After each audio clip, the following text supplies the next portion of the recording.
Have you ever wondered what it felt like to know you were going to die tomorrow?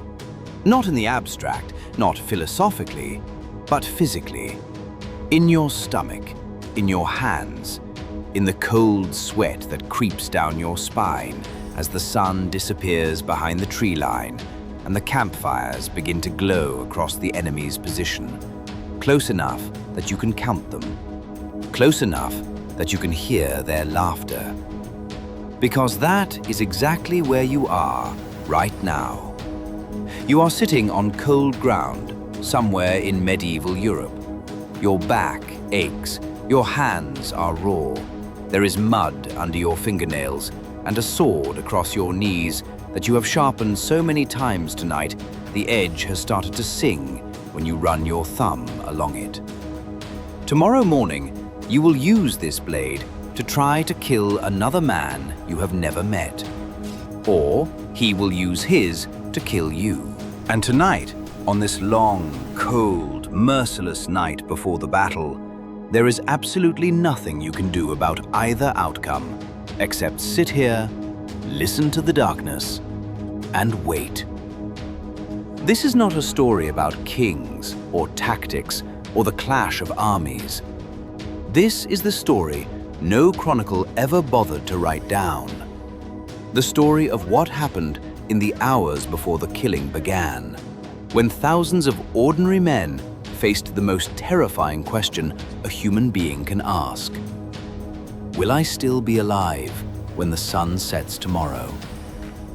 If you have ever wondered what that night truly felt like, stay with me, because the answer is worse than you think. Most of our viewers aren't subscribed yet. If the forgotten side of history is what brought you here, that subscribe button takes 1 second and means we can keep pulling these stories out of the silence. The first thing you need to understand is that medieval armies did not sleep in barracks. They did not sleep in tents, most of them. The lords had tents. The knights had pavilions. You, the common soldier, the man-at-arms, the spearman, conscripted from a village whose name no chronicler would ever record. You slept on the ground, wrapped in your cloak if you had one, pressed against other men for warmth if you did not. The ground in an army camp the night before battle was not soft earth. It was churned mud, trampled by thousands of boots, fouled by horse droppings, and the waste of men who had been marching for days or weeks. The smell was something a modern person cannot imagine. Sweat, leather, animal dung, urine. The sour stench of unwashed bodies crammed together in a space too small for their number. And underneath it all, something else. Something you could not name, but everyone recognized. The sharp, metallic smell of fear itself, leaking from the pores of men who were trying very hard to look calm. The camp was never quiet. That is the first myth that needs to die. Hollywood shows you silent camps with reflective soldiers staring into fires. The reality was noise, constant, layered, nerve-shredding noise. Horses stamped and snorted on their picket lines.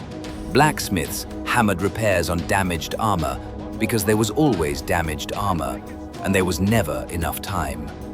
Somewhere, a man was vomiting, either from bad food or bad nerves, and no one looked at him, because looking at him meant admitting you felt the same way. Sentries called out to each other in the darkness, their voices carrying through the camp in a chain of reassurance that the enemy had not crept closer while you were trying to breathe. And then there were the fires. A medieval army camp the night before battle glowed like a constellation fallen to earth. Hundreds of small fires dotted the landscape, each one surrounded by clusters of men who sat too close to the flames because the warmth was the only comfort available, and because fire meant light, and light meant you could see the faces of the men beside you and know that you were not alone. The fires were not just for warmth. They were psychological anchors. A man sitting by a fire with other men could pretend, for a few minutes at a time, that tomorrow was not coming. A man alone in the dark could not pretend anything. The chronicler who accompanied Henry V to Agincourt in 1415 recorded something remarkable about those fires. On the night of October 24th, with the English army starving, sick with dysentery, and outnumbered perhaps 5-1 by the French, Henry ordered absolute silence throughout his camp. Any nobleman who broke the silence would lose his horse and armor. Any archer or common soldier who spoke would lose his right ear. The English obeyed. They sat in the dark, in the rain, in silence so deep that the French across the field could not believe it. The French assumed the English were so terrified they were planning to flee in the night. They lit their own fires higher. They posted watches on every road, and according to a widely repeated story, some of them played dice for the English king and his nobles. So certain were they that tomorrow's victory was already won. The silence on one side, the noise on the other. Two camps, a few hundred yards apart, each dealing with the same terror in opposite ways. One army tried to drown the fear in noise and bravado. The other sat with it, let it settle into their bones, and waited for dawn. Both ways of coping were ancient. Neither one worked very well, because the fear was not something you could manage. It was not something you could reason with, or drink away, or pray into submission. It lived in your body, not your mind. The chronicler Jean de Joinville, who accompanied King Louis IX on crusade in the 13th century, described the physical sensation with rare honesty.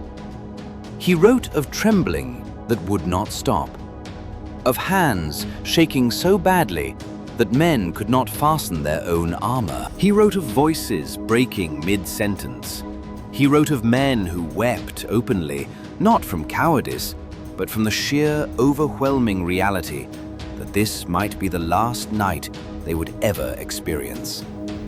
Joinville was a nobleman. He had been trained for war since childhood. If the fear reached him, imagine what it did to the farmer's son holding a borrowed spear for the first time. The fear had a particular quality on the night before battle that separated it from every other kind of fear a person could experience. It was not the sudden terror of an ambush, which arrives and is over in moments. It was slow. It was patient. It sat beside you all night long and whispered. It told you things you did not want to hear. That you would never see your wife again. That your children would grow up without knowing your face. That tomorrow, in some muddy field, a stranger's blade would find the gap in your mail, and you would bleed out in the grass while the battle raged on around you, and no one stopped to help. And the worst part was that the fear was right, because a significant number of the men sitting around those fires would indeed be dead by tomorrow evening. Medieval battles had mortality rates that would stagger a modern mind. At Towton in 1461, perhaps 28,000 men died in a single day. At Crécy in 1346, the French lost somewhere between 10,000 and 14,000 in a matter of hours. Even in smaller engagements, casualty rates of 30 to 50% among the losing side were common. The men in the camp did not know the exact numbers, but they knew the truth instinctively. They had heard the stories. They had seen the aftermath of other battles, the fields of unburied dead, the villages full of widows. They knew. So what did they do with that knowledge? How did a man face a night when the mathematics of death was so grimly stacked against him? They prayed. Drop a comment and tell us where you're watching this from right now. We always wonder how far these stories travel. Of all the things that happened on the night before a medieval battle, prayer was the most universal, the most documented, and arguably the most important. Not because it changed the outcome, but because it gave men something to do with their terror besides drown in it. Medieval Christianity was not a polite Sunday habit. It was the operating system of the entire world. Every man in that camp, from the king to the lowest camp follower, believed with absolute certainty that God was real, that heaven and hell were real, and that the state of your soul at the moment of death determined where you spent eternity. This was not metaphor. This was not tradition. This was fact, as real and undeniable as the ground beneath their feet. And so, the night before battle became, for thousands of men, the most intensely religious experience of their lives. Because if you were going to die tomorrow, the single most important thing you could do tonight was confess your sins, receive absolution from a priest, and ensure that your soul was clean enough to pass through heaven's gate. The Gesta Henrici Quinti, the eyewitness chronicle of Henry V's campaign, records that on the night before Agincourt, every man who had not already confessed rushed to find a priest. The anonymous author, himself a chaplain, wrote that there was no shortage of penitent men, only of priests to hear them. Imagine the scene. Hundreds of soldiers, many of them hardened veterans, waiting in line in the dark and the rain to kneel before a priest and whisper the worst things they had ever done. The thefts, the violence, the betrayals, the sins of the flesh, all of it pouring out in a desperate rush because dawn was coming and there might not be time tomorrow. The priests worked through the night. They heard confession after confession, murmuring the words of absolution, making the sign of the cross over bowed heads, sending men back to their positions with souls that were, at least technically, prepared for judgment. At first light, before the armies formed up, Mass was celebrated. Not in a cathedral, not with ceremony, in an open field, in the mud, with the enemy visible on the horizon. The body and blood of Christ distributed to men who would be spilling their own blood within the hour. This happened before virtually every major medieval battle where Christian armies fought. Before Hastings in 1066, the Norman chronicler William of Poitiers recorded that William the Conqueror's soldiers confessed their sins and received communion.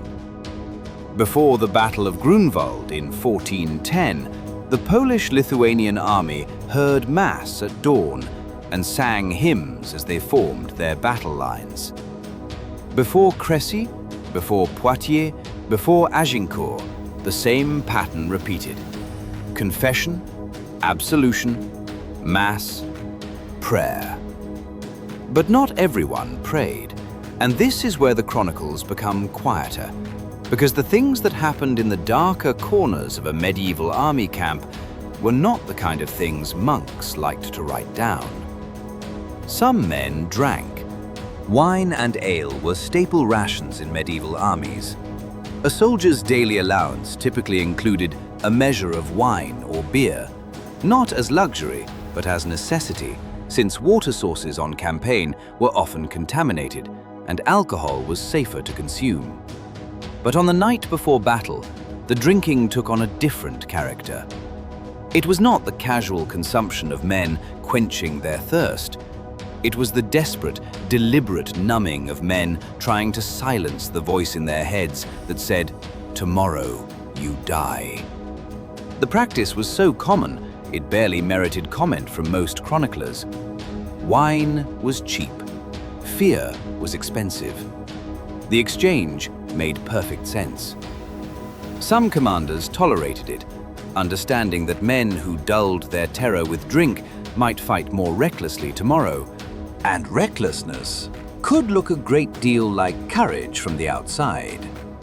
Other commanders tried to restrict it, knowing that a soldier who could barely stand at dawn was worse than useless. He was a liability. Henry V's Order of Silence at Agincourt was partly an attempt to control the chaos that alcohol and fear together could create in a camp full of desperate men. But the drinking was never the darkest thing that happened in those hours. The darkest thing was the leaving. Desertion was the great unspoken epidemic of medieval warfare.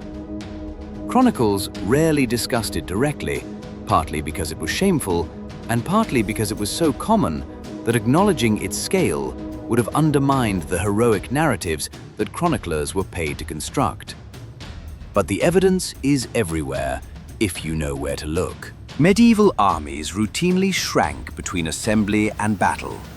Men who had answered the summons of their lord, who had marched for days or weeks, who had stood in formation and heard the speeches and nodded at the right moments, simply disappeared in the night. They left their weapons behind. They slipped past the sentries, who sometimes let them go because the sentries were thinking about deserting too. They walked into the darkness and kept walking until the army was far behind them and the sound of drums had faded to nothing. Some deserted because they were cowards. That is the simple explanation, and the one the chronicles preferred. But the truth was more complicated. Some deserted because they were farmers who had been conscripted against their will and had no stake in whatever dynastic quarrel had brought them to this field. Some deserted because they had seen battle before and knew exactly what it looked like, and had decided that no oath of fealty was worth what was coming. Some deserted because they had wives and children and a small piece of land, and they had done the calculation that every soldier eventually does, and the answer came back wrong. The punishment for desertion varied. In some armies, it was death.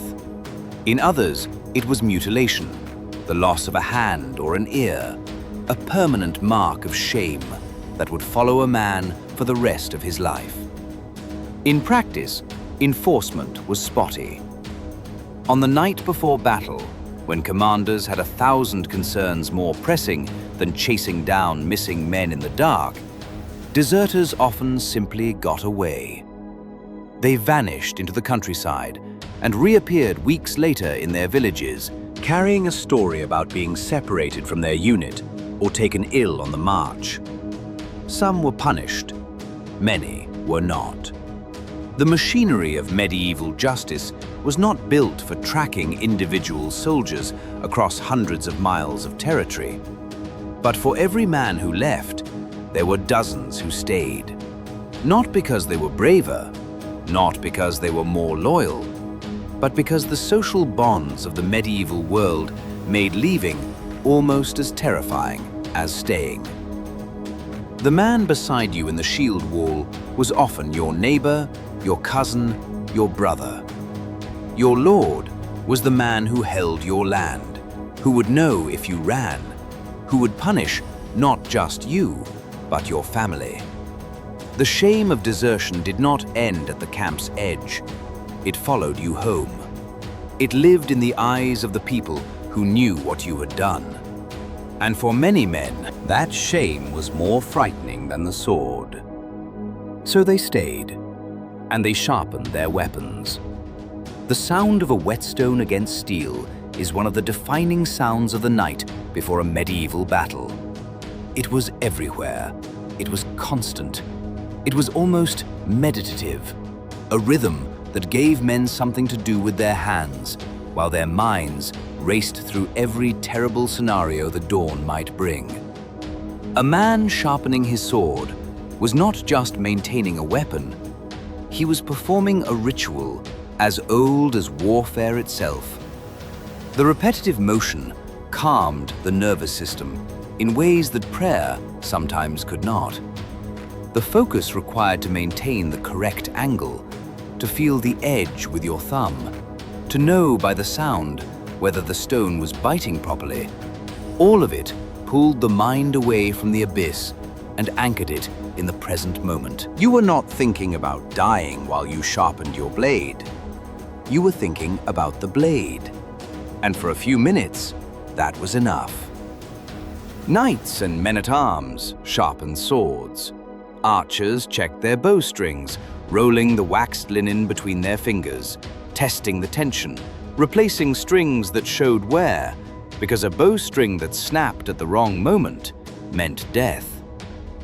Spearmen tested their shafts for cracks, ran their hands along the wood, searching for weaknesses that could cause the weapon to shatter on impact. Every weapon in a medieval army was handmade, individually flawed, personally known to the man who carried it. The night before battle was the last chance to find those flaws and fix them. But the weapons were not the only things that needed attention. Armor had to be checked. Mail had to be inspected link by link for broken rings that could let a blade through. Plate armor had to be fitted, straps tightened, buckles tested. Helmets had to be padded, shields had to be reinforced.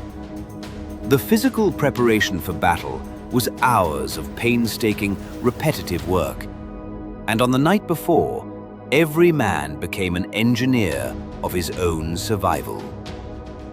The camp followers helped. These were the women, the wives and the workers who traveled with medieval armies and performed the unglamorous labor that kept the machine running. They cooked what food was available. They mended torn clothing. They brought water. They tended to men who were already sick or wounded from the march. On the night before battle, some of them also said goodbye to husbands they might never see again. These farewells were private. No chronicler recorded them, but they happened in the thousands, in whispered conversations beside dying fires. And they were perhaps the most human moments in the entire brutal machinery of medieval war. There was one more thing that happened on those nights, something the chronicles rarely describe, but that we know occurred because it is simply what humans do when they believe the end is near. Men talked. They told each other stories. They spoke about their homes, about the harvests they would miss, about the children they hoped were sleeping safely somewhere far from this field. They made promises to each other. If I die, tell my wife I was thinking of her. If I fall, take my sword back to my son. If you survive and I do not, make sure they know I did not run. These quiet pacts between men who might be dead by noon were the glue that held medieval armies together more than any oath of fealty or threat of punishment. Some men dictated their last wills to priests or literate companions. These were not elaborate legal documents. They were simple, often heartbreaking lists. My land goes to my eldest. My sword goes to my brother. My share of the harvest goes to my wife. Forgive the debt owed to me by the miller. Remember me. These wills were sometimes sealed with wax and placed in the keeping of a trusted companion who was expected, though never guaranteed, to survive. And some men sat alone. They did not pray. They did not drink. They did not sharpen weapons or check armor or talk to anyone. They simply sat and stared into the fire and let the night pass through them. These were often the veterans, the men who had survived previous battles and knew that no amount of preparation could control what happened once the lines collided. They had learned something that the young soldiers around them had not yet discovered. That the night before battle is a kind of death in itself. The man who sits by the fire tonight is not the same man who will stand in the shield wall tomorrow morning. Something changes in the hours between sunset and dawn. Something breaks or hardens or goes quiet inside. And the person who emerges at first light is a creature rebuilt for a single purpose: to survive the next few hours by whatever means necessary. The night wore on. The fires burned lower. Some men slept fitfully, their dreams punctuated by the sounds of the camp and the distant murmur of the enemy's position. Others never closed their eyes. They watched the stars wheel overhead, those same stars that had watched over battlefields since the first human being picked up a weapon and walked toward another. And they waited for the thing they dreaded most: dawn. It came the way it always came, slowly, a gray line on the eastern horizon that spread like a wound opening. The darkness did not lift all at once. It peeled back in layers, revealing the world one piece at a time. First, the shapes of the nearest tents, then the horses on the picket line, then the far tree line, and then, finally, inevitably, the thing every man in the camp had been trying not to think about all night: the enemy. There they were, across the field, across the valley, across whatever stretch of ground would become the killing floor. Banners emerging from the mist, the glint of steel in the first pale light, movement, thousands of figures stirring, forming up, preparing. The same morning routine, in reverse, on the other side of the same nightmare.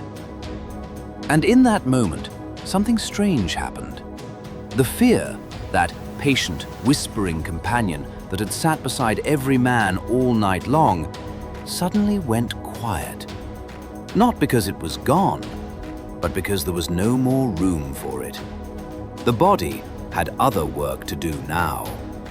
Hands found weapons, feet found positions, eyes found the man standing beside them and exchanged a look that said everything words could not.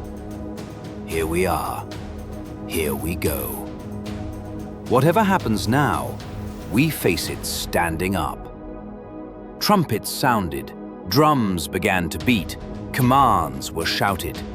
The army, that mass of terrified, exhausted, praying, drinking, weeping, blade sharpening, storytelling, promise-making, will dictating human beings transformed into something else. A formation, a weapon, a force pointed at another force, across a stretch of ground that would be soaked in blood before the sun reached its peak. The night was over, the waiting was done, and every man who had survived it, every man who had endured those long, dark hours and not broken and not run and not lost his mind to the terror, discovered in that final moment before the charge that the night had given him one last gift. He was no longer afraid of dying. He was afraid of dying badly. And there is a universe of difference between the two. The fields where those men waited have been silent for centuries now. The fires have gone cold. The prayers have faded. The promises whispered between soldiers on the worst nights of their lives were kept or broken or forgotten long ago. But the ground remembers. And if you stand on one of those fields today at dusk, when the light fails and the wind picks up and the shadows stretch across the grass, you might almost hear it. Not the battle, not the screams or the clash of steel. Something quieter, something that came before. The sound of a whetstone against a blade. The murmur of a prayer. The silence of a man staring into a fire, knowing that tomorrow everything changes. That is what the night before a medieval battle sounded like. Not glory, not courage, just men, ordinary men, trying to hold themselves together in the dark. If this story stayed with you, the next one waiting on screen might stay even longer. Subscribe so you never miss the stories that history forgot to tell.